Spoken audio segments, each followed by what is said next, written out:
We are excited when we hear about initiatives from private sector contributing towards mitigation and adaptation initiatives around climate change. So those initiatives are certainly very, very welcome. When we look at some of the initiatives that are in place currently, under the Department of Forestry in the ministry, there are some projects that are looking at sustainable management of forests. For example, in Eastern Province, in Muchinga, in Northwestern Province, there are about 30 communities that have formulated groups to start participating more in sustainable forestry management. What we're looking at is how do we empower the local communities to have better management of forest products, not just the timber, but also the non-timber products. There is honey to be harvested in those in those forests. There are also caterpillars depending on the season, and there's also chikanda, or is it part of the orchid family? There's chikanda that can be derived from the forest. So this is communities around the world who see that what they have in their community is something precious, and also their relationship with the land around them, the nature around them, the places of the ancestors.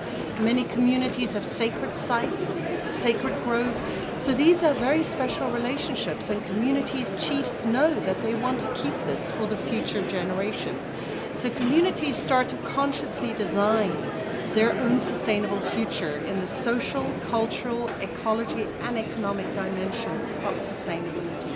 So this, usually it starts by bringing back more knowledge around agriculture. How can communities be really self-sufficient in food production, abundant, but then also rainwater harvesting, water systems, the waste systems, renewable energy, but also looking at the social structures. How can there be inclusivity in the community? How can the voices be heard, and at the same time clear and good leadership? How can the youth be retained in the village? So then we already start going to economy. What are the social entrepreneurship possibilities for a village? And how can it all be rooted deeply in own cultures so that people don't start grasping for an American way of life, but really stay rooted in their own culture and what is good in their own cultures? So eco-villages really help governments meet many of the SDGs because we're taking a multifaceted approach to the work that we do. We're covering women's empowerment and gender issues, looking at SDG 5, for example. We are trying to harvest water and look at different methods of sanitation, looking at the SDG on water and sanitation.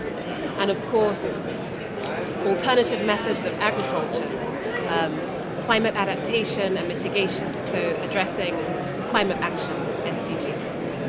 So when I go back to my my hometown in Mansa, everybody's asking me, what can I do? And I said, this river, when I was 10 years old, used to run.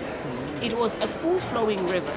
Today it trickles, and that is a problem. And what is the problem? Upstream of the Mansa River, huge amounts of deforestation. People do not see that this is interconnected. And of course our ancestors knew that, which is why Umushitu had to be reserved, because it provided the water for the community. But now, there's so many factors that are coming into play, sometimes an absence of information or critical understanding of what the implications are, or the long term, because sometimes you just want to solve a problem now. I need to go and sell that charcoal so I can buy a school uniform for my child, but we also have to figure out what are the alternatives, what are the options, and that's where the government also comes in.